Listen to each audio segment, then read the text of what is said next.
Ya, selamat pagi rekan-rekan sekalian. Bagaimana kabarnya hari ini? Semoga sehat selalu. Ya, oke ya.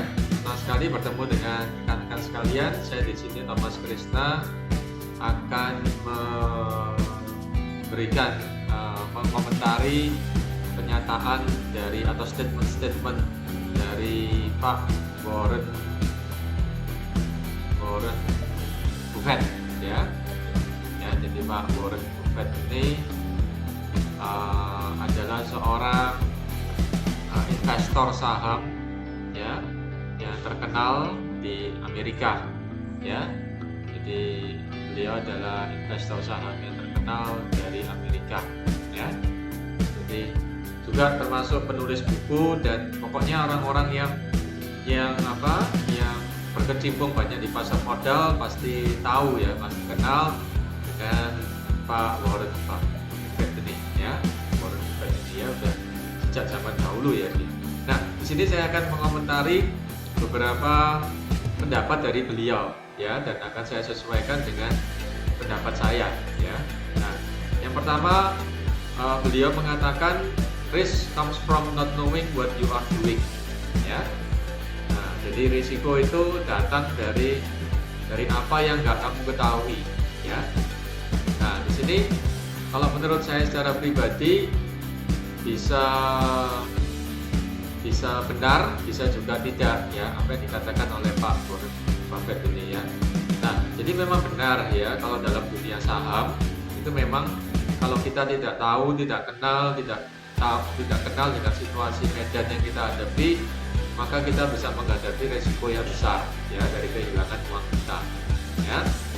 Nah, dalam konteks saham saya rasa itu benar ya. Jadi kalau kita nggak mengetahui hal itu, tidak paham sama sekali dengan laporan keuangan, atau mungkin jumlah uang yang kita investasikan cukup signifikan besar dan kita pengetahuan kita signifikan kecil banget, maka menurut saya sih jangan cepat-cepat investasi di saham ya, seperti itu ya.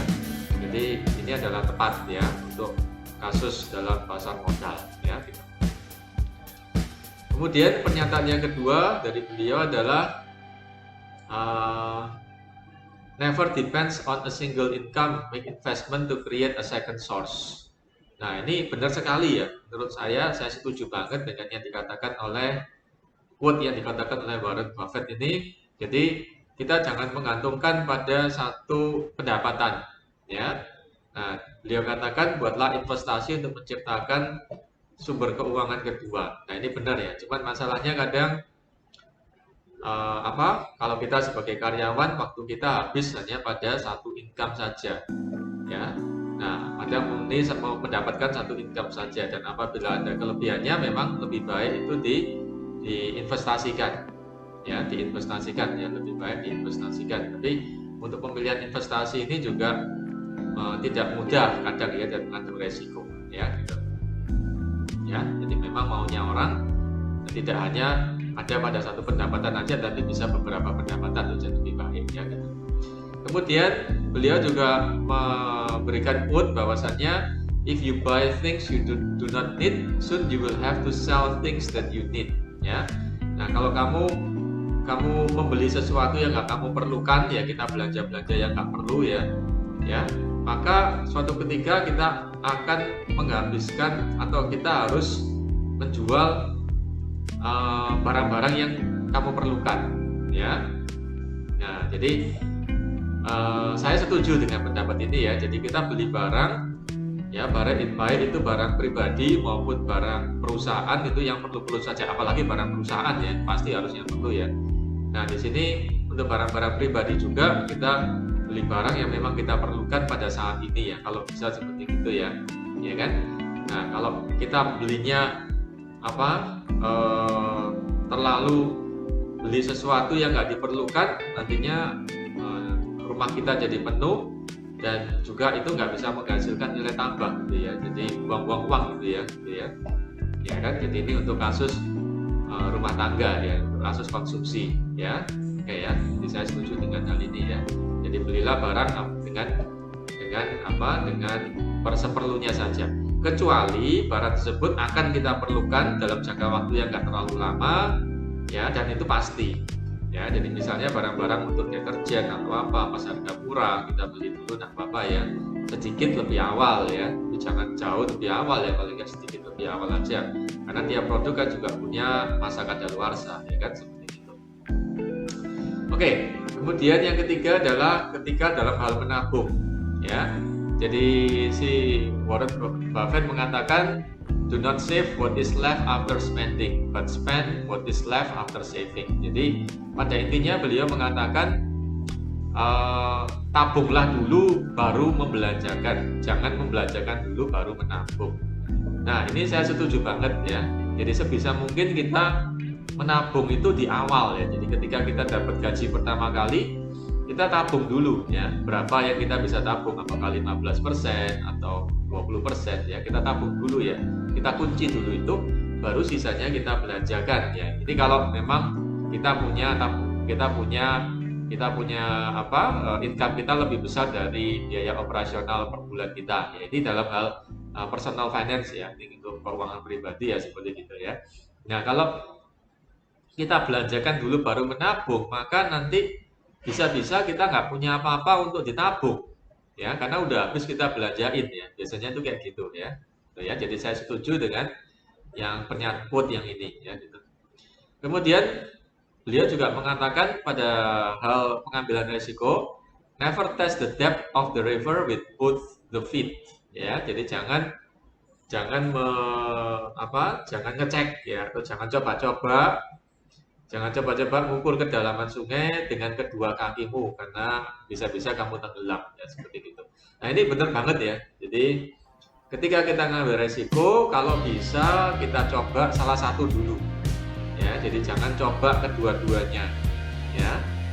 Nah, saya pernah teringat juga ya, correct me if I'm wrong ya, ketika seseorang akan operasi kaki ya, kaki kiri dan kaki kanan ya, karena menghadapi masalah yang sama, misalnya di lutut ya.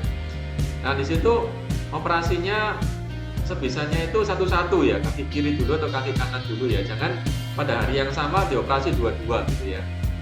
Nah, ini mungkin adalah suatu contoh ekstrim ya, sebenarnya ekstrim ya. Jadi ketika kita melakukan suatu resiko, jangan langsung dua-dua, khususnya apabila resiko itu melibatkan jumlah yang signifikan ya. Jangan langsung dua-dua ya, jadi coba satu dulu, bagaimana hasilnya, bahkan kalau biayanya sedikit lebih mahal, oke nggak apa-apa, tapi lebih aman ya, daripada kita menceburkan dua kaki kita dan akhirnya sungai itu demikian dalam sehingga kita tercebur sampai masuk ke dalam semuanya ya. Jadi coba dengan satu kaki dulu ya. Jadi saya setuju sekali dengan ini ya. Jadi food ini bisa kita pegang ya, gitu ya, bisa kita pakai untuk pegangan dalam bisnis kita ya. Kemudian on investment, do not put all eggs in one basket ya. Nah, do not put all eggs in one basket. Nah, ini jangan taruh semua telur pada satu keranjang. Nah, ini juga benar banget ya menurut saya ya. Jadi ketika kita investasi, kita sebagai investor, kita ada kelebihan uang ya, kita investasi, kita buka usaha di sini, kita mungkin berasuransi, atau mungkin kita membeli ini dengan harapan ini itu jangan taruh di satu keranjang ya.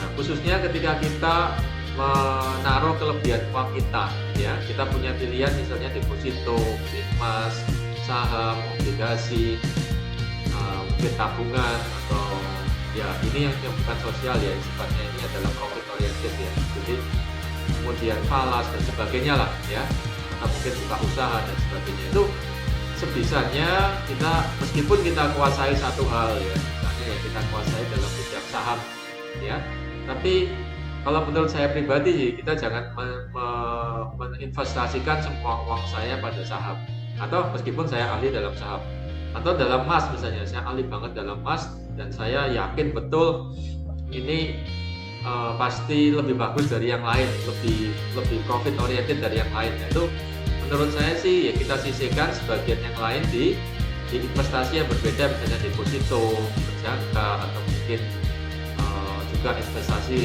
properti atau apa yang lain lah ya gitu ya. Karena menurut saya dan itu tidak ada satu investasi atau satu peluang usaha atau satu tempat yang akan bagus selamanya ya. Jadi baik itu emas, saham, obligasi, properti ya, atau mungkin yang lain, yaitu ada masanya dia turun dan naik ya. Jadi tidak selalu naik dan bagus terus ya. Meskipun dia bilang emas bagus terus ya memang ya, tapi tidak setiap hari, tidak setiap bulan ya, tidak setiap waktu ya.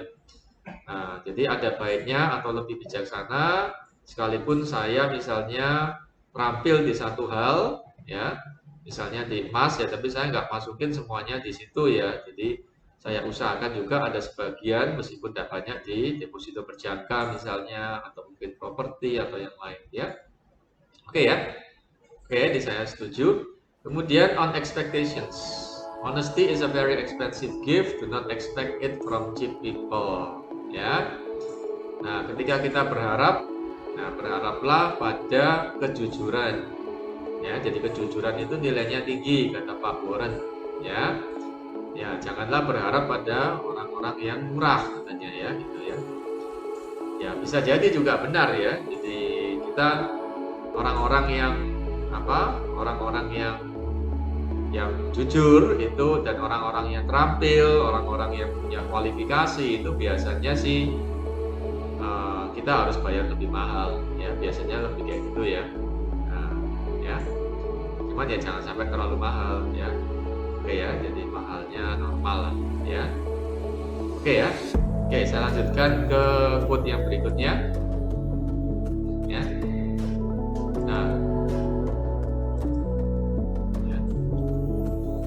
Nah, di sini gambarnya cukup kecil ya, tapi kita kelihatan juga. The stock market is a device for transferring money from the impatient to the patient. Ya. Nah, ya jadi dia katakan stock market atau pasar modal adalah satu alat untuk transfer uang dari yang nggak sabaran ke yang sabaran. Jadi beliau menyarankan kalau kita transaksi di pasar modal itu yang sabar ya, yang maksudnya jangan berdasarkan emosi tapi berdasarkan logika ya. Nah, terus terang saya sampai sejauh ini belum ada pengalaman pasar modal yang realistis ya. Nah, tapi saya rasa juga masuk akal juga ya. Jadi kita dalam berbisnis itu ya, tapi saya pikir sih kalau kita ngomongin modal, pasar modal mungkin benar ya ini ya. Jadi kita jangan terpancing emosi ya ketika situasi pada pasar modal. Saya rasa itu benar ya. Cuman dalam situasi dunia usaha ya sebenarnya bisnis adalah gabungan antara impatient sama patient ya. Ini kalau ngomongin dunia usaha ya. Oke ya, tapi saya nggak mau keluar dari konteks ya, karena beliaunya adalah memang ahli dalam pasar modal. Jadi untuk pasar modal saya rasa ini tepat ya. Oke. Kemudian why in the world should I take a long or short position in something I don't know anything about? Ya, ini sama kayak tadi ya. Jadi kita harus tahu bisnis apa yang kita jalankan, kita harus tahu orang-orang siapa yang kita pekerjakan, kita harus tahu hal-hal dalam bisnis kita ya. Jadi misalnya kita nawarin produk, ya kita harus tahu lah produk knowledge-nya ya. Jadi jangan sampai kita sama sekali nggak tahu apa-apa tentang apa yang saya investasikan, tentang apa yang saya investasikan uang saya di mana. Itu saya sama sekali tidak punya pengetahuan apa-apa. Itu kurang tepat ya. Jadi kalau kita ada waktu, ada effort, ada usaha ya, dikit-dikit kita punya investasi, dan kalau itu properti, emas, saham, atau usaha yang kita lakukan atau asuransi dan apa, kalau bisa kita ada waktu, kita sedikit-sedikit juga mengenal ya apa karakteristik dari investasi yang saya lakukan di situ ya. Oke. Berikutnya ya. Someone is sitting in the shade today because someone planted a tree a long time ago ya. Jadi kita bisa menikmati hasilnya sekarang, atau dia katakan di sini tempat kita berteduh karena ada seseorang yang pernah menanam sebelumnya. Jadi apa yang kita nikmati sekarang itu ada usaha dari orang-orang pada waktu dulu ya. Jadi misalnya kita bisa nikmati teknologi, kita bisa nikmati teknologi kendaraan atau bangunan atau apa itu karena ada orang-orang yang sebelumnya ya maksudnya itu ya contohnya aja misalnya Apple ya, Apple produk kita nikmati karena ada usaha-usaha dari Steve Jobs ya. Ya jadi kalau nggak ada Steve Jobs mungkin bentuk mobile phone kita masih kurang lebih sama seperti yang Nokia ya, Nokia lakukan ya sebatas itu ya. Tapi karena ada Steve Jobs kita bisa menikmati teknologi yang istilahnya itu fenomenal ya. Jadi berubah secara fenomenal ya. Jadi teknologi layar sentuh makanya mungkin sekarang lebih jauh dari itu ya, gitu ya. Oke. Kemudian, if you cannot control your emotions, you cannot control your money. Nah, ini sejalan dengan yang tadi ya. Jadi Warren Buffett mengatakan kalau kita mau investasi di pasar modal, ya investasilah yang sabar, gitu ya.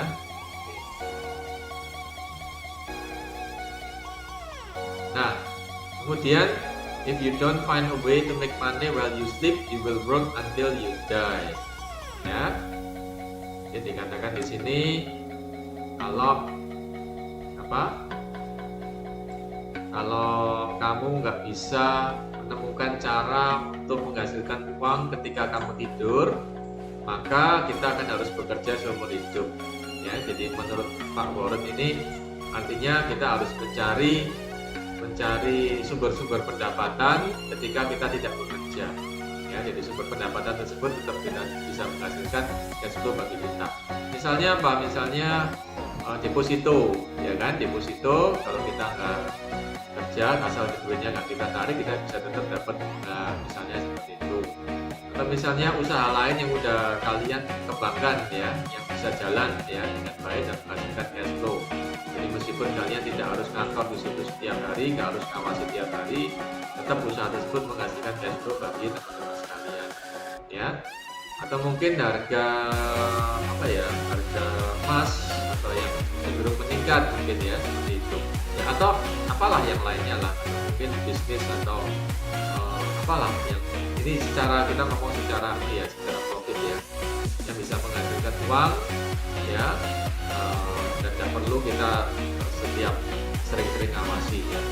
Nah ini pesan Pak Warren juga bagi kita yang masih muda supaya sabar juga menanamkan uang kita pada usaha-usaha yang produktif ya, sehingga nanti begitu kita semakin lemah pada usia senior kita, maka diharapkan usaha-usaha tersebut dapat membantu cash flow kita ya. Jadi maksudnya seperti itu ya.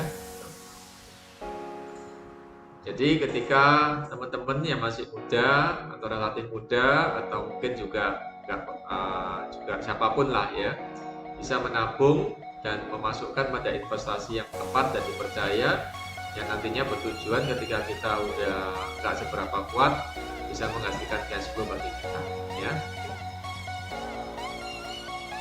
The best investment you can make is an investment in yourself. The more you learn the more you will earn ya. Jadi di sini Warren Buffett memberi kita nasihat ya.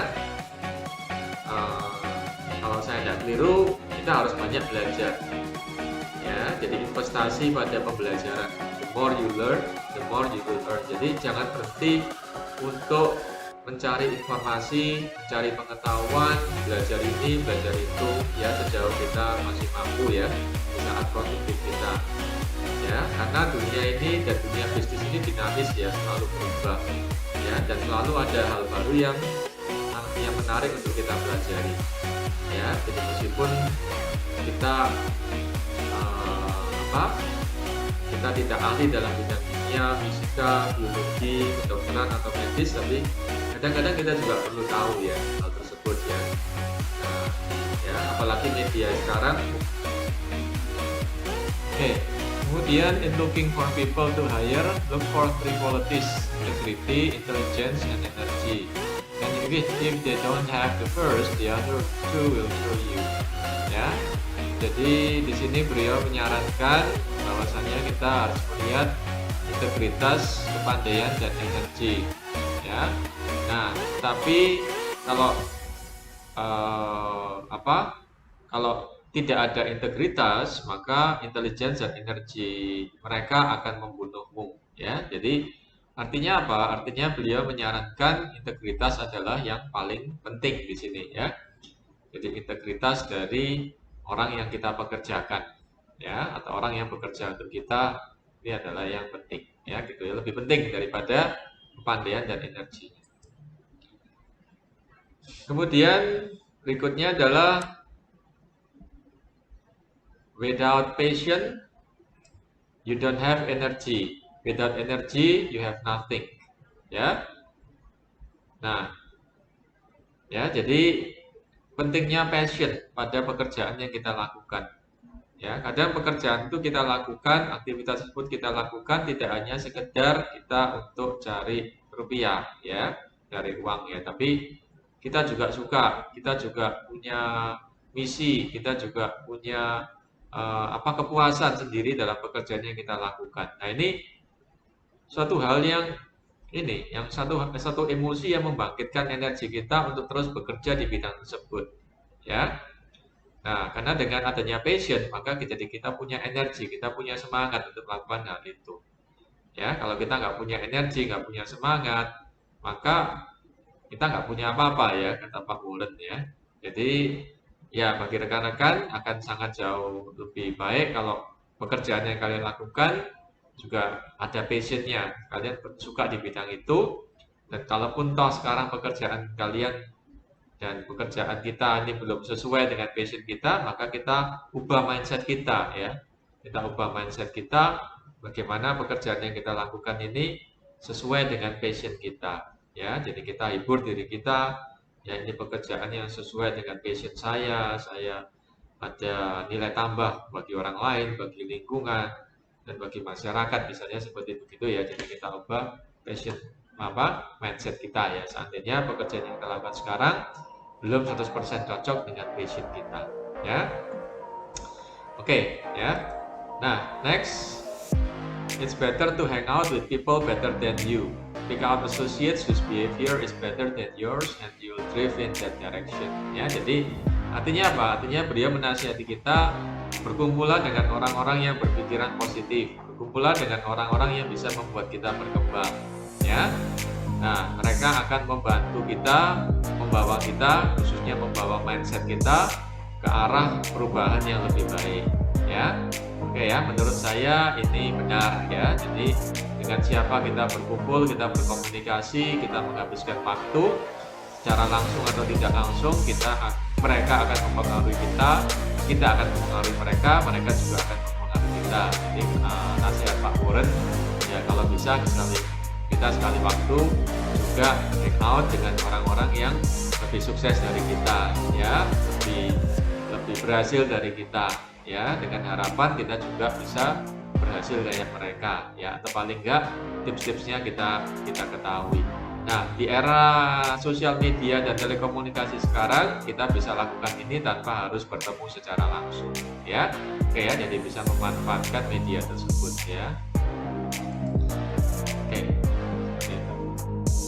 Oke, seperti itu, ya, sharing dari saya tentang komentar dan nasihatnya saya dari Pak Warren, ya. Jadi ini Pak Warren ini ahli dalam pasar modal, tetapi juga pelaku bisnis secara nggak langsung, ya. Jadi kita banyak mendapatkan atau pencerahan atau juga penegasan petuah-petuah dari beliau, ya.